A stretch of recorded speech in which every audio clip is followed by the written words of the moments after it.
All right, what is going on, people? You know that sound. It is the Unfiltered Band, and yes, another episode of Unfiltered coming your way here and now, episode number 199, as we get into the first half for the New York Metropolitans and discuss where would this disappointment fit in the all-time franchise annals of time for the Mets, and we'll debate that and go through a list of the top 10 with you as myself, and thank you, Unfiltered Band, as I welcome back Brian Wright, Mets historian, kind enough to join me here on Unfiltered 199, where, of course, you can always get us Apple, Spotify, everywhere you get your podcasts, as well as on Twitter, YouTube, etc., and on down the line. Brian, how are things by you, sir? Welcome back.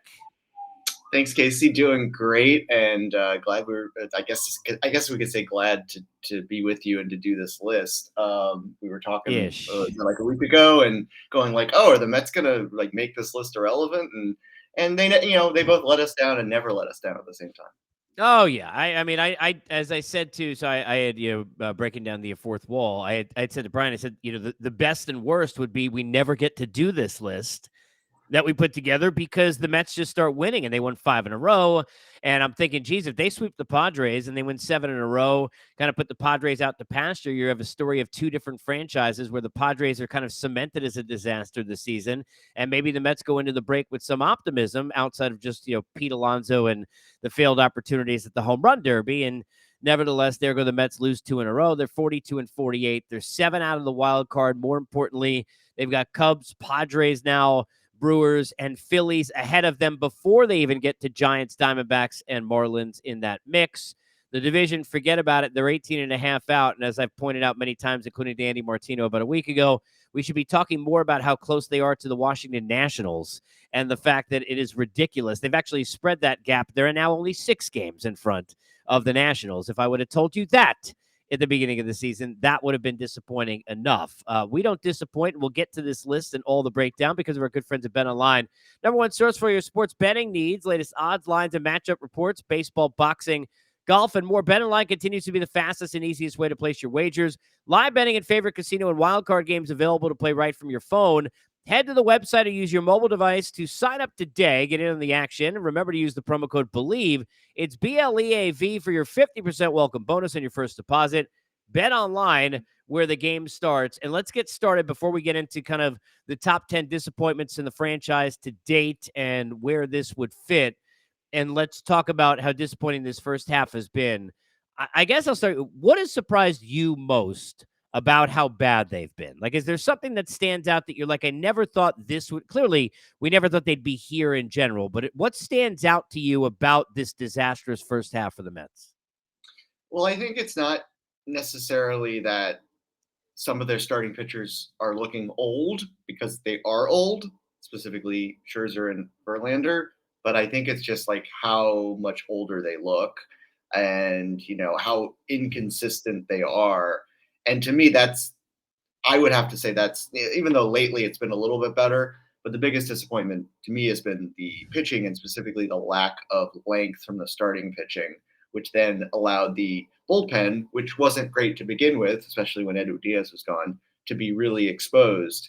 And save for David Robertson, it's pretty bad. So that, to me, the most surprising thing is that the fact that the starting pitching is been, generally speaking, as bad as it's been.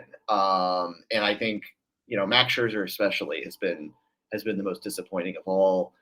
He just doesn't look like he is adapting to his older age, and the fact that he is not the same pitcher as he was when he was a Washington National. And guys like Jeff McNeil and Starling Marte are just not performing at the same level as last year, not even close. So, but mainly I would go to starting pitching, and McNeil and Marte being the biggest disappointments of them all. Yeah, I think you hit on the two things. I mean, to me, number one is the fact that the Edwin Diaz, I knew that injury was going to hurt them. Could that be the reason they don't win a World Series or win a division and get a wild card? Sure. Would it be a reason that they're 42 and 48? No. The fact that it's crippled them has been mind-boggling. I mean, this is a team who has the worst record of any team in baseball when they score at least 6 runs. I mean, and that is, it's been hard to come by, to your point, in the offense, which I think is the other part. And that is the fact that, look, McNeil and Marte, I was not surprised to see Daniel Vogelbach not be great. I was not surprised to see, some ups and downs at times for Alvarez, or to see that the depth of the offense was not going to be as good as it needed to be. That's why they had gone after Correa, and we know what hasn't worked with him, but what we thought he could do, that was why that was such a big coup for this team. And for all the talk about Lindor and what he has or hasn't done in terms of getting on base or getting base hits, he and Alonso have driven in the runs you need. Alonso, barring the setback with the injury and time he's out, has done pretty much what you expect. And they've gotten even some help from guys like Tommy Pham and from other surprises. But when you score 6 runs and you're like 6 games under 500 in those games, because you've got games where, we could all point out Buck with the 6-3 lead in the 8th inning against Philadelphia, right, where he doesn't use Ottavino and he doesn't use Robertson. But overarching, it's been this organization has been exposed. The lack of pitching in this system has been exposed. The lack of, that next bus you pull from to get onto your bus from AAA has been exposed. And that to me has been the biggest thing. I mean, this is where I go with this team more than anything else. And we'll talk about clearly where it fits in disappointments. But what's disappointing is not just that this year is disappointing, but where this franchise is disappointing. Age at the front of the rotation, no depth in the system, definitely not a deep enough lineup, a need for a prospect rehaul. They're not in a rebuild, but they're way further away than any of us thought that they were going back 4 months ago before the season began. And maybe last year, I don't want to say last year was an aberration, but last year maybe gave us maybe led us to believe that they were further along in terms of this new regime change than we were led to believe. Just because, that all 101 victories, Braves notwithstanding, we were to think, oh my goodness, now we're all set. When in fact, the, farm system that was pretty top heavy, and now is all pretty much in the major leagues, was really just did not have any pitching. And now we know it does not have any pitching, because when the relievers that come up are who they are, and then we're going, oh, well, this guy isn't any good. Well, who's next? And it's like, well, you look at it, it's like nobody. And then you look at starting pitching, you go, well, who's up and coming in the minors? Well, nobody, not really. I mean, Mike Bassel maybe, but exactly. The depth is, and that's the crazy part is like, that's much even way before Billy. We're talking about this takes years to get in that bad of a situation. The Rays don't just show up and have a ton of guys in their system. That takes development. It takes trade. It takes draft. It takes building process. The Mets haven't done any of that. And I think, Steve, you can't buy me love. You can't also buy depth in a franchise. You could buy stars, right? And you can add an Ohtani to a team, but there's still going to need to be more than that. Look, the Angels have had, Mike Trout forever. And, until Ohtani came, he'd been the best player in baseball. They're the best 2 players in baseball. And Trout's got 11 career postseason at-bats. So you need more. This isn't LeBron could take Boobie Gibson and Ilgauskas, or the time he took, J.R. Smith and Amon Shumpert and dragged them all the way there. It doesn't work that way in this sport. Clearly, the Mets have shown that.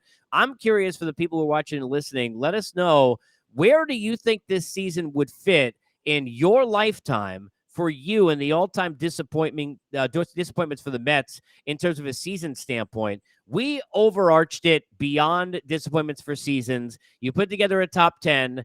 I think a lot of these all these are right, because they're all huge disappointments. I want to get into, and we'll debate a couple of them and kind of where they fit. But I want to start at number 10, because you basically did this just to troll me by putting Kaz Matsui here at number 10.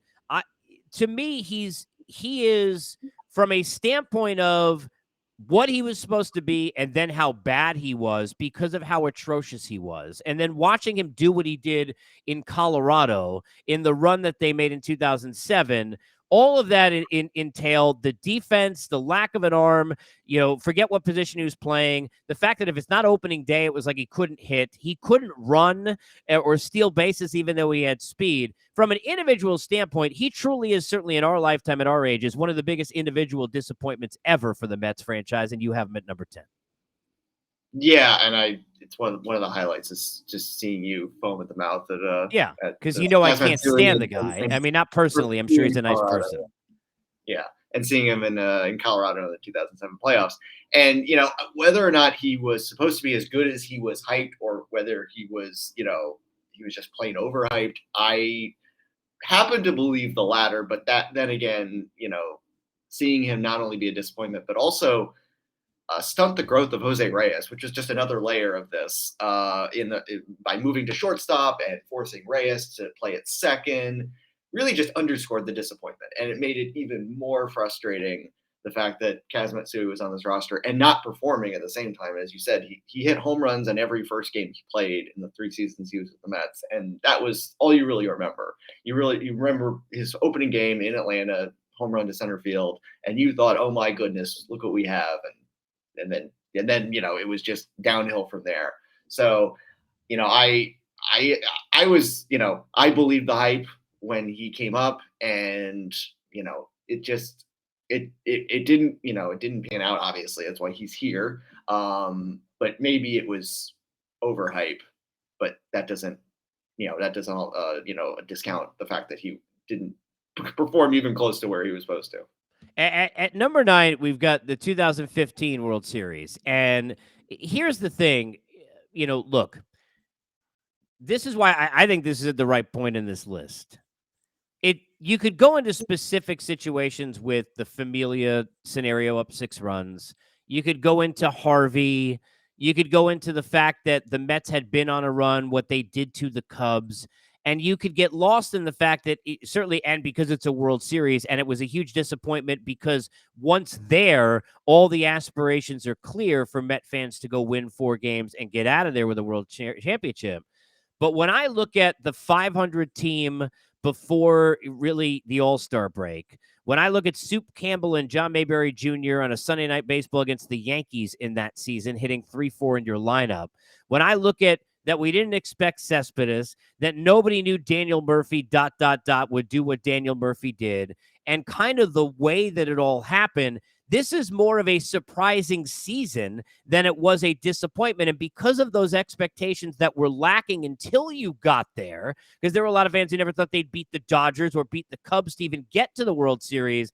For me, I mean, I'm trying to go back. I remember, was it DeGrom, Greinke in Game 5? I think Dodgers, right, on the road. I mean, clearly that's not easy to do. Murphy hits the home run, right? Then you get the whole situation with the Cubs where they go and sweep them.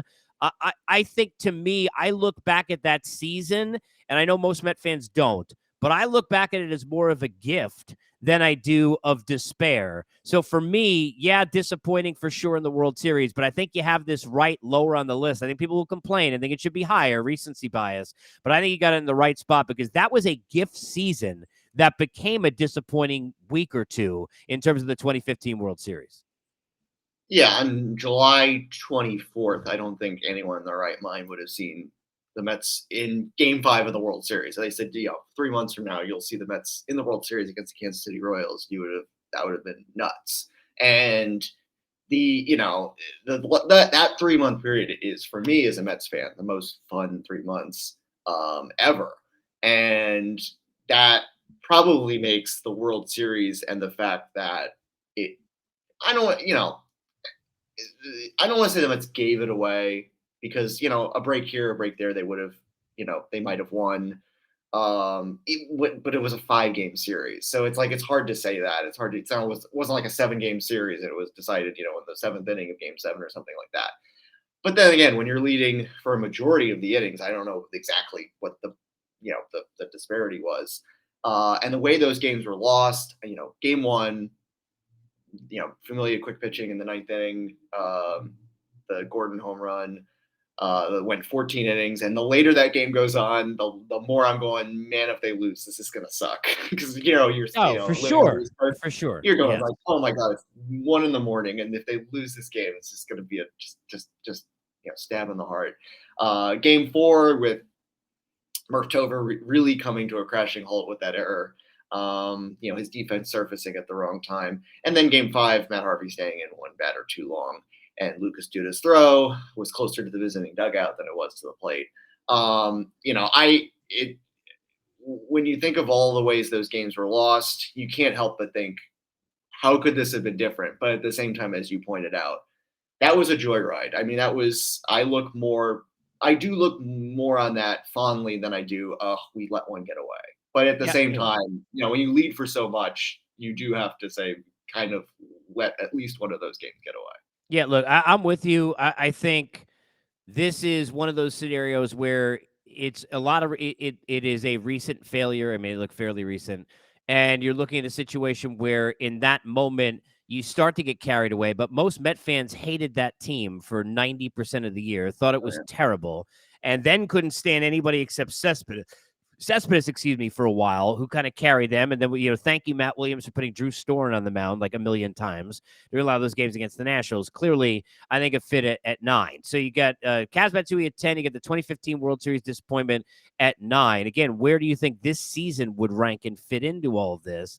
You got 2002 and that season at number 8. The numbers for Robbie Alomar in 2002 in 655 plate appearances, 11 homers, drove in 53, 266 batting average, a 330 on base. He stole 16 in 20 attempts.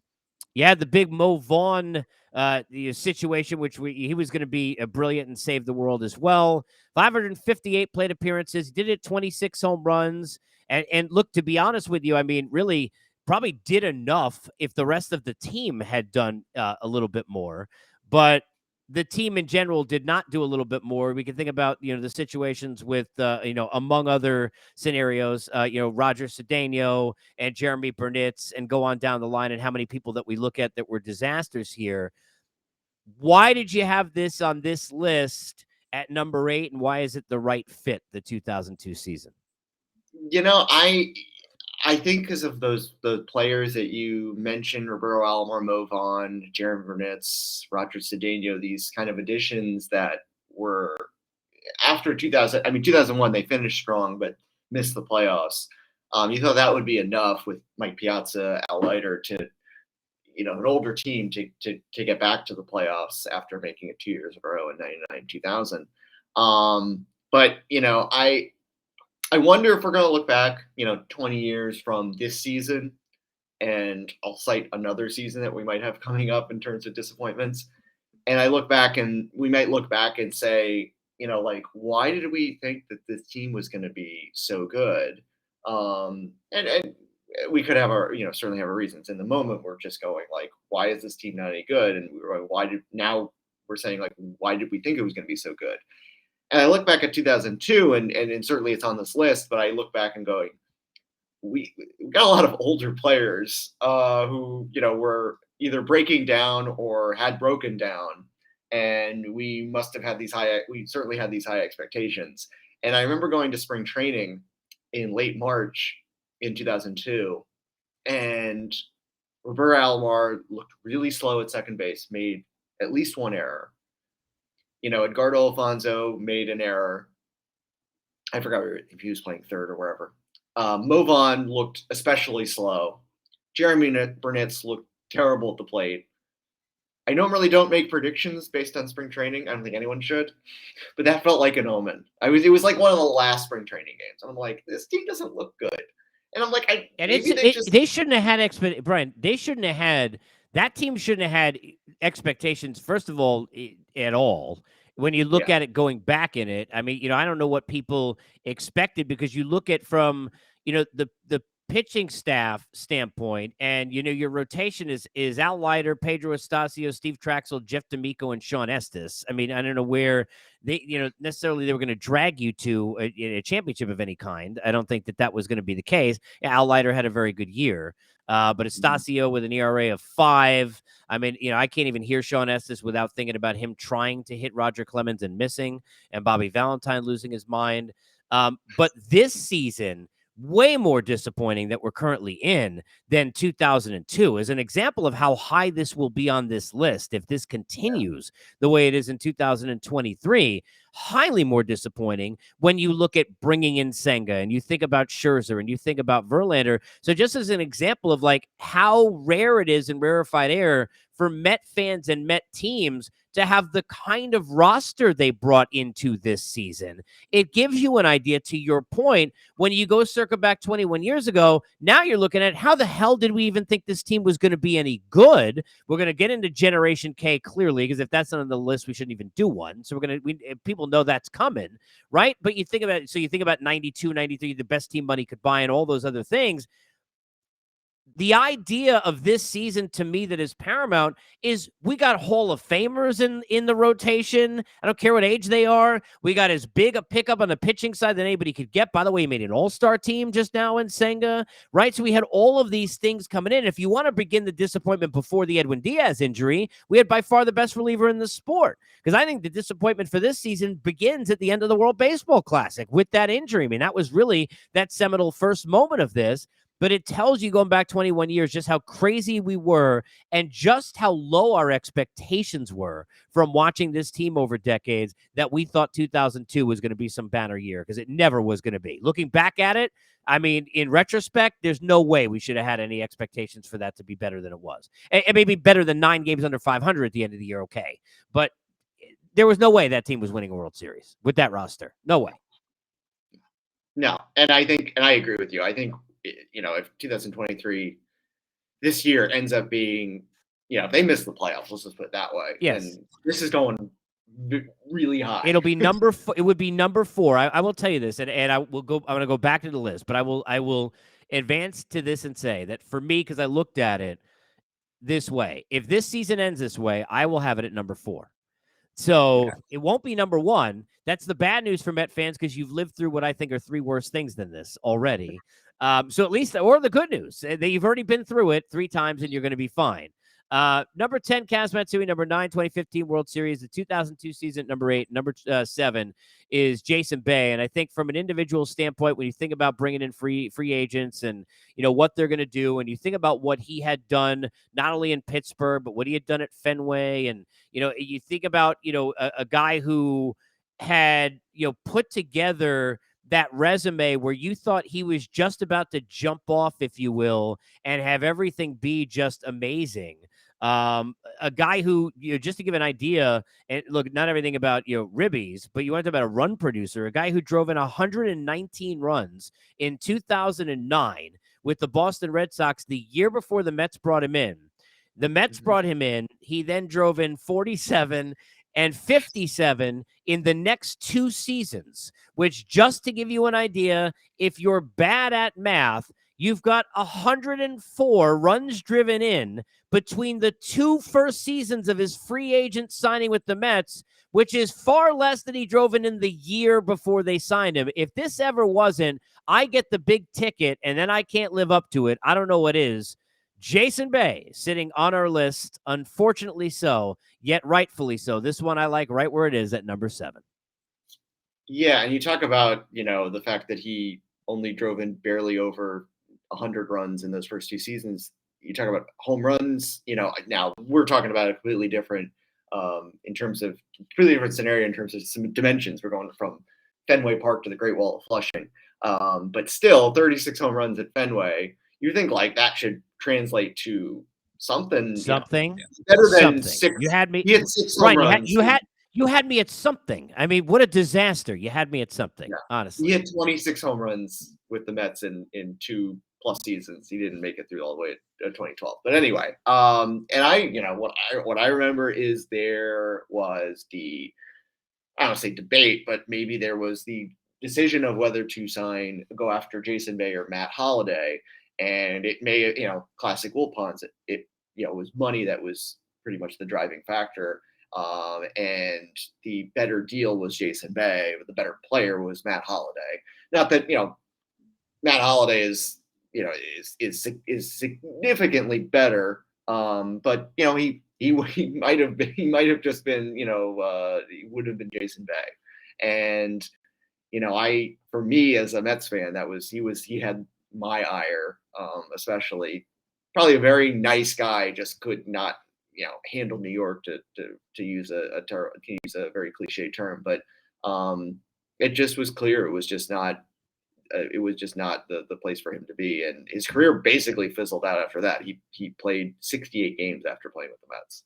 I would still have this season ahead of Jason Bay individually in terms of disappointments. So I'm looking forward to continuing to dole out this list just to give people an idea that there are still, to me, of kind of where this would slot in. I'd still put this season ahead and more disappointing of 7, where Jason Bay is, and also at 6, which is saying a lot for me, because number 6 is probably, when you ask about disappointing, like where, to me, the biggest example of like a Met thing, right? Like that's so Bets, is to think something is one way and have it be totally the opposite. And that could be in a season like we're dealing with now, being a player like a Bay or a Matsui. They're probably in my lifetime no better example than number 6 Generation K. I always go back to the same thing in my head. And it's a weird, like we have like certain moments as fans that we remember. I was on Jones Beach with a boombox with an antenna that like you have to move around to try and hear the game on the radio on WFAM. And I remember being there with family at the time. And I remember specifically it was Jason Isringhausen was making a start, and he had already, I think that year maybe he was 7-2, 9-2 or something like that, but he had already made a few starts, so we were already like midway through, like us drooling over what he, Pulsifer, and Wilson were going to do. And I remember specifically pumping my fists, like being like embarrassing that like people listen to music, and here I am in the middle of some season listening to Jason like he was going to come and save the world. Now, I got to say this because the last time we mentioned this in this podcast, I said the same thing, and it's important.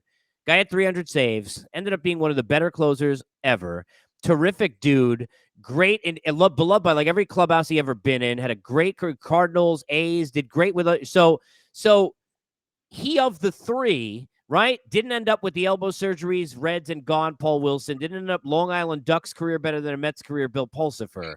So of the 3, he put together a nice career. But I go back, Brian, to that, and I remember my excitement. And the best parallel I have, which is just how dumb it was, just to give you an idea, the feelings I remember that are similar to that were, which this one panned out as a Knick fan. I remember being in a pool and hearing on a WFAN update that the Knicks in the same day had gotten Allen Houston, Larry Johnson, and Chris Childs. Now, those guys ended up taking that team to a finals. So that ended up working, and that day ended up going where I thought it would go. I thought this was exactly like that, and where the hell did this go? Generation K, rightfully on your list. I will share a couple memories, similar to yours. I had, a lot of kids of my generation had, teen idols, posters on their walls. I had a Generation K poster. I know you posted this on the last one of the podcast, one of the promotions, that social media posts or Twitter posts. The poster that I had. So that was definitely brought back a lot of memories. I no longer have that poster, but I had a Generation K poster in my bedroom, and I went. You talked about being at Jones Beach for Jason Isringhausen's start. I was at Jason Isringhausen's first victory in 1995 against the Pirates. And my dad, I might have it, the scorecard that I could kept scoring. My dad was like, "Oh my God, you just saw Jason Isringhausen's first game or first victory." Like I had seen Mount Rushmore. Like it was just like, you are here for this. I'm like, okay. And then I'm like, and now looking back, I'm like, what was this for? What was this all about? And to your point, he made the most of his career, and with turning himself into a very good reliever. And I think about this. I think about how things would have been different. Maybe they wouldn't have been too much different if we had the kind of, some people might say coddled, some people might say just protecting pitchers the way we protect pitchers' arms and how many innings they use. If we had done that the way we do it today, the way it was, instead of the way it was done before, and guys like, specifically Paul Wilson and Bill Pulsifer had just not been just overused, either in the minors and early in the majors. So that's how what I think about, like, how would this have been different, but maybe it wouldn't have been that much different. When you look at a list like this, there are certain seasons and certain things that stand out, and you have to have, disappointments in an area of a team, and a lot of it relies on, pitching, and certainly now with this team, and you think about what's not in the system, you think about the successes of and certainly in large spots DeGrom, and then DeGrom and Harvey and that group together, and what they did when we go back to kind of 2015, right, with Thor. And you think about where that goes the wrong way in Generation K, and you rely on a whole franchise, and that thing just kind of just tumbles. I mean, it sends you in the wrong direction. That's what makes it number 5, the 1992 season, so interesting being on this list, and rightfully so again, I think. I've got a little problem with number 4, which I'm looking forward to debating on. But I'm with you on this too. And to me, here's the interesting part about that season. Everybody's going to go back to, you're talking about best team money, everybody's going to go back to Eddie Murray, and they're going to think about Vince Coleman, and they're going to think about Bobby Bonilla and all of that. And granted, go there. I always think about the pitching. And what made this so disappointing is that unlike that other one in 2002, where we're like, how the hell did we think this was going to be great? I got Sid Fernandez, Dwight Gooden, David Cone, Brett Saberhagen in my rotation. How the hell am I not winning games? How could, with that pitching, knowing how important it is in the sport then and now, and things have changed, but that is not, that Jeff Torborg leads a 72-90 team that finishes in 5th in the National League Eastern Division. And by the way, even worse than that, I'm looking at the numbers now. We know about Saberhagen only made 17 starts that season, but Anthony Young lost all the rest of them, seriously, because I mean, his losing streak began 2-14. The bullpen was, whatever, but Sid Fernandez had a really, really good year. I mean, 2.70 ERA and 214 innings. Dwight Gooden, not great for Dwight Gooden standards. And then we looked at win-loss record, 10-13, but 3.6 ERA, 206 innings. Lower certainly on the strikeouts later in his career. David Cone sat there, made 27 starts with a 2.8 ERA, 196 innings pitched, 214 strikeouts, pitched really well. Even when Saberhagen was on the hill, those 17 starts, they had 3.5 ERA. How in the hell, when I've got Eddie Murray and I've got Bobby Bonilla and then you got the Hunleys and others, right, that are coming, you got enough Vince Coleman. How am I not supporting a staff that, by the way, you go back and look at the numbers, should have been good enough to get this team into a postseason? It makes it more frustrating and certainly deserving on the list at number 5 when you go back to that 1992 disaster. Yeah, and I think what the main culprit, there are two main culprits. I think they didn't have enough offense. I'm looking at, power numbers. The most home runs on the team was Bobby Bonilla with 19 home runs. And then Murray had 16, and then it was Darryl Boston with 11. So that lack of power is startling to me, just looking at Baseball Reference. But the other factor is just they off the field, they were a disaster. I mean, Vince Coleman this was pre, throwing firecrackers. And I don't know if this was the year where Brett Saberhagen threw Bleacher Reporters or something like that, but it was one of those 2 years. But they were getting in, they were fighting. I mean, Vince Coleman was fighting with coaches, and there were, even more serious allegations off the field. I look at like 1962, the original team was a lovable team of, bad players, or a bad team but was lovable. This team was not. This team you could write a book about, worst team money could buy. You could read about all their travails off the field, and really fit into the mold of just, it wasn't just LOL Mets. It was just, this was a, you probably would have, if today, if you were a fan, they would have been loathsome. You would have been like, I don't like these guys. And that fed into the disappointment, really. When you look at this list and you think about individuals and seasons, and again, just to kind of take you kind of where we are now, and to again say, for people who are trying to figure out where would you slot this season into it if it continues to roll the direction it is, I would still have this season as more of a disappointment than anything we've discussed so far, which is saying a lot. Kaz Matsui, 2015 World Series, 2002 season, Jason Bay, Generation K, the 92 season. And that would include number 4, where I wanted to get into this. Specifically, when you put the list together, I was like, okay, I want to get, and I wanted to do it this way, kind of live, if you will, quote unquote. And you've got Matt Harvey at number 4. Now, when I look at Matt Harvey and the Dark Knight scenario, right? Here's he's clearly a big disappointment, right?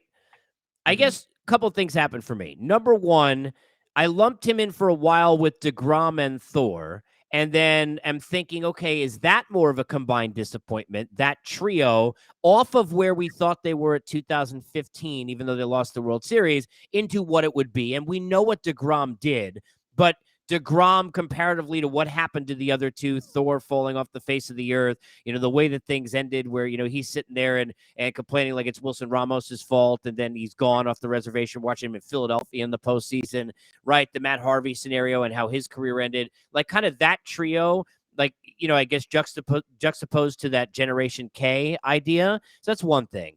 The other part is it wasn't long enough for me to believe that it was going to be sticking for a long period of time. You know what I'm saying? And that's the part for me with Harvey that I go to you and I say, okay, he's on the list, but sell me on number 4.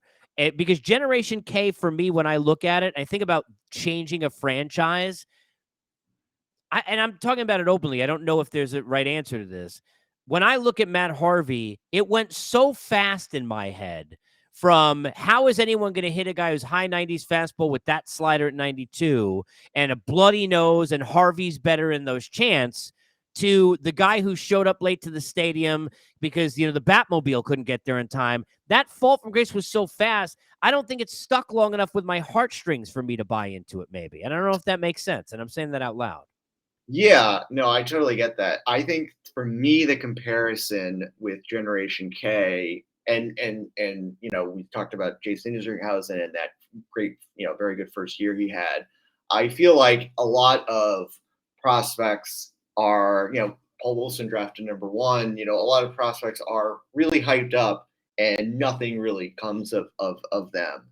And guys like Paul Wilson, there are other pitchers who are kind of like Paul Wilson, and Pulsifer, where they just fizzle out before really making a significant impact.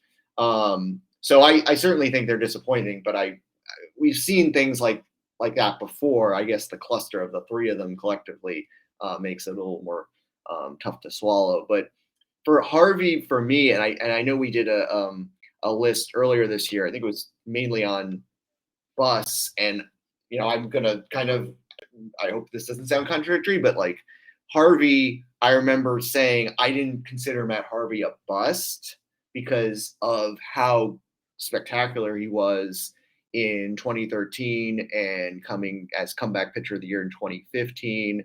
I looked at that as I would not classify as a bust, because I would classify bust as just never living up to anything. How I look at Harvey, I think, again, 2013, he had Tommy John, comes back. 2015, he sustains the innings limit in 2015, pitches, deep into postseason games, pitches in the postseason at all, and then pitches deep into game 5 of the World Series. And I think after that, you kind of thought, oh, this is a horse, for lack of a better term. This is our guy. And I think the downfall, both self-inflicted, as he rightfully admits, and I think he's been admirably open about it in recent years. His self-inflicted downfall, and also the injuries that were out of his control, I think was so precipitous that it just made it feel like, what could have been. And I think that is the kind of the arc, very stark, rise and then fall to me. And I certainly could debate whether it's 4 or 5 or 6 in terms of this list. To me, puts it in a special category. We've got at 10, Kaz Matsui, 9, 2015 World Series, 2002 season at 8, Jason Bay at 7, Generation K at 6, 1992 season at 5, Matt Harvey at 4. For the people listening to watching, this is where I would slot this season if it stays this way. Right here. I would slot it right in this spot. And I would tell you, no matter how bad the rest of the season goes, I don't think I would put it ahead of where you have the top 3. Because here's the thing. disappointing moments and disappointments for the franchise are different. It's hard to, like, for example, the most disappointing moment for me, and I've talked about this on this show before, as a Met fan in my life, was Kenny Rogers walking Andrew Jones. That's the most disappointing moment.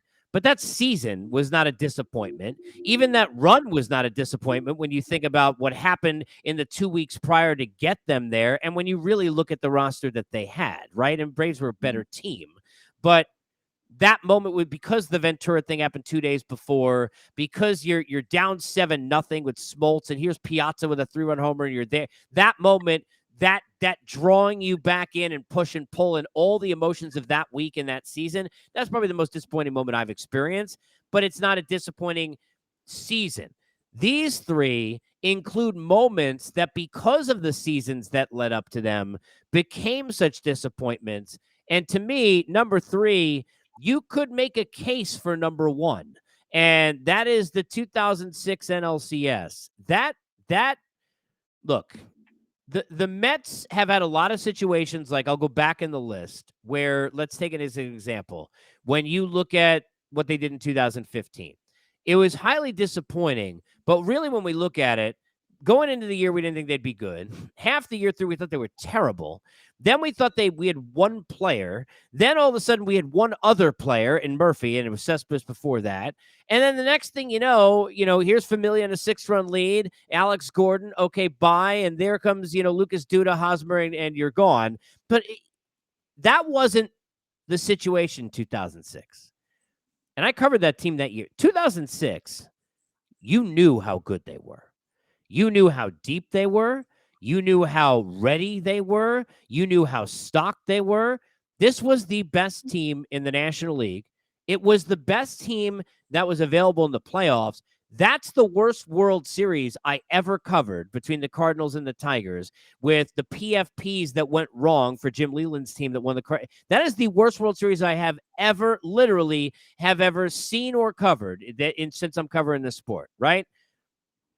The Mets had come off a situation where in the Dodgers series prior, the season had just continued to go up.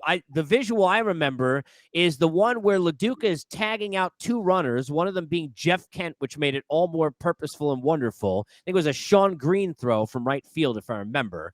And everything was, this is destiny. I mean, we don't feel this as a Met fan. We don't live this. And they were a better team than the Cardinals.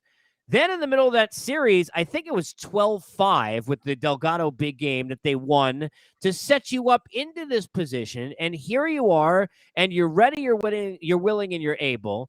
And in the middle of that, Endy makes that catch, and you're continuing that. This is the year. I mean, these things don't happen to the Mets. It was like everything was the opposite. I don't want to say that was luck, but that takes a lot to make that happen off that Scott Rowland fly ball with the strength to be here. And that was, to me, and I've said this to you in the past, and then here's Chavez coming up with guys on base at the bottom of the inning. And I'm like, we're just destined. Shoot this in my veins. 2006, you could do a whole show on that NLCS. Absolutely. Would be, to me, number three is fitting, and it would be still more disappointing than this season, no matter what happens the rest of this year. And I made sure it was the entire NLCS for what you had just cited. It was, game 2 up 1-0, and Billy Wagner on the mound. And so Taguchi, is that the game too? I mean, oh my God, I mean, come on. That was, I think they blew like 3 leads. It feels like, and Scott Spezio had a homer or something like that. And yeah, it was just where he had a big hit. They let that one get away, and then game 5, Glavine, that was the first game first big game he couldn't come through, and then game 7, of course, we all know what happens there. So it's I look at the team and go, did we overrate that Mets team? But then again, relative to the rest of the league, that team was so much better, and at least so much better than the Cardinals. Cardinals won 82 games, Mets won 97. So it doesn't matter how good you thought they were relative to other teams in other years. They were much better than other teams that year, which is, again, all that matters. And they get by that game. I mean, literally, as you talked about, all they had to do to beat the Tigers, it seems like, was just hit the ball to the mound, and they were going to figure it out. And when I watched that World Series, and I just saw the guys like rookie Justin Verlander or other pitchers who couldn't throw the ball to first base. Albuquerque, I think, was one of them. I mean, it just the whole thing. Oh my gosh, how I don't know why I was painting in so much pain. Anthony Reyes was the ace of that. He pitched game 1 of that World Series, and most people listening don't even know who that is. David Eckstein was the MVP of that World Series. Yeah. And I know because I remember when I interviewed him, I told him in the interview it was the first time I ever looked eye to eye to somebody that I had interviewed in anything like that before. But that gives you an idea of where that team was. But you referenced the Glavine thing and where a season and a moment. Now this is, and let me go through it. You got Kaz at 10, 2015 World Series at 9, 2002 season at 8, Jason Bay at 7, Generation K at 6, 1992 season at 5, Matt Harvey at 4, 2006 NLCS at 3. If I were doing the list for me, and I'm not saying this would be right for the franchise, I think the way you have it for the franchise is correct because number 1 is tied into a way bigger thing that became the biggest disappointment probably. But for me, in my lifetime, number 2, the September collapse in 2007 would be number 1. Because in number 1, I was a fan, but I wasn't there every day covering it. And as a fan, it was a different thing. Look, when Tom Glavine, when they were down 7-0 in that game, that was the quietest I've ever heard a press area at the time at Shea or at Citi Field or any other place I've covered. I never, outside of like a death or something crazy like that, I've never heard anything like that. The people, even the professionals covering the game, could not believe that it was happening. I remember the days that led up to it and all the things that happened. All the games against Philadelphia, CC Sabathia pitching every 14 minutes from Milwaukee, and it was 3 days, but it seemed like 14 minutes because they knew that they could wear his arm out. He's a free agent. All the things that led into all those playoff disappointment, that those opportunities going by the wayside. We can go on forever, right? With all the things that went on. I remember Jason Worth. He's still running behind Billy Wagner, who doesn't know that he's stealing bases behind him. I mean, there's a whole 100 things that we could bring up that happened in that month, where I think it was 7 games on September 12th, I believe is what it was, where they led, right? But Brian, I'm telling you, like in that stadium, people still didn't believe that was going to happen. That day, people thought, okay, well, no, Josh Willingham, who homered, and Miguel Olivo, and those guys, they're not going to beat. The Mets are just going to figure it out, and it's going to be we'll hang with them. We got in there. I don't think people realized the reality of it until that first inning was over. And until Glavine got off that mound, and probably the most disappointing performance from any Met pitcher that I've ever seen. And Glavine's a terrific dude, but I mean, he'd be wearing that forever if he shows up in New York. In my lifetime, this is probably number 1 as the biggest disappointment. We've got it at 2 on the list. I think for the franchise, it makes sense. But you could argue it's 1A, that collapse in 2007.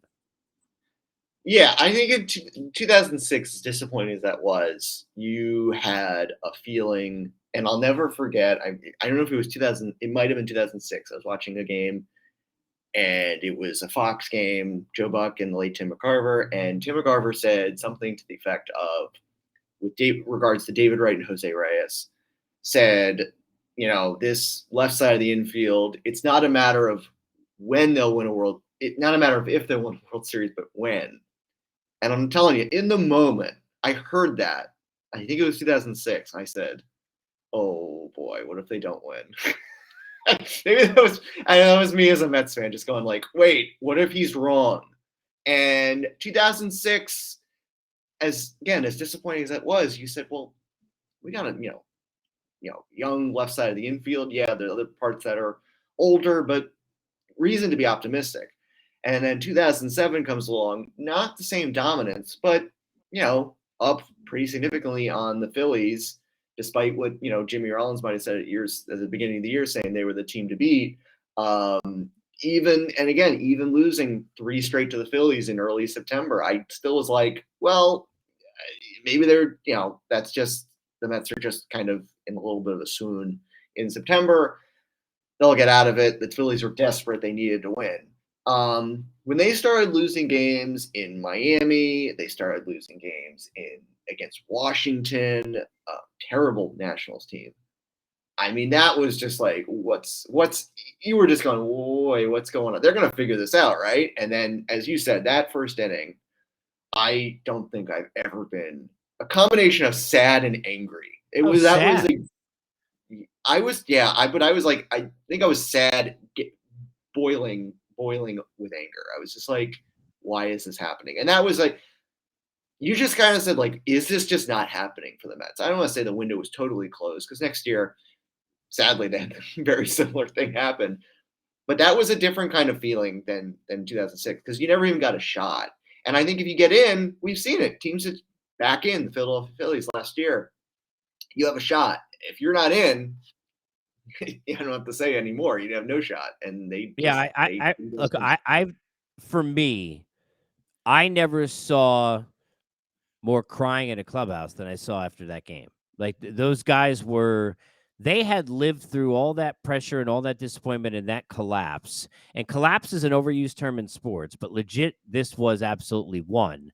And for sure, it belongs at number 2 or somewhere high on this list, as we have it at number 2. And again, I'll say, regardless of what happens this season, not going to be more disappointing in that collapse or than number 1, which is the 1988 NLCS. And I would say in parentheses, the fall of the dynasty. And I say the dynasty in quotes because there wasn't one. I mean, to me, I kind of put the two together when I say, what's the most disappointing thing in my lifetime as a Met when you kind of really overarch? You're often going back to, especially when they did the 30 and 30 recently, how that team did not win more. And that was most representative in what happened in 1988. Thank you, Oral Hershiser, in that LCS. The Mets had won, and I may be off a number here, but I think 11 of 12 against the Dodgers during the regular season or something like that. And everybody thought, and that doesn't mean anything, but everybody, they waxed this team. And here comes Oral Hershiser, and there goes all of the idea that this group, this amazing group from 86, was ever going to do it again. Everything continued to crumble and fall apart. People personally falling apart off the field, the roster falling apart on it. And it just never was going to be again. It wasn't going to be the dynasty. It wasn't going to be that group, Brian. It was just going to be 86, that one year, the 2 numbers at the end of your Twitter account. I mean, that's always going to be, right? To me, that's why this is a number 1 for the franchise, because it's not just the 1988 NLCS, but it's everything it represented about that group. Yeah, and I think specifically Game 4 of that NLCS is the most disappointing loss in the franchise history. Up 2-1. Dwight Gooden was trying to pitch a complete game, up by 2 runs, gives up the 2-run homer to Mike Scioscia, who had about 3 home runs a year, ties the game. They eventually, Kirk Gibson's a home run in the 12th, and they win it by a run. Oral Hershiser comes out of the bullpen to close it out. They play Game 5 really 12 hours later, and the Mets had not really a chance, and they lose that game. They win Game 6. They lose Game 7. Hershiser shut out 6-0, and effectively the dynasty was over. I mean, 89 they were not at the same team. 90 they made a run, but it was pretty much over. And before Game 4, 88, and some younger Mets fans like my age or younger might laugh at this, but prior to Game 4, 1988, the Mets were kind of a team that would have magic. They'd figure it out in the playoffs. I remember watching a replay of one of the games of the NLCS.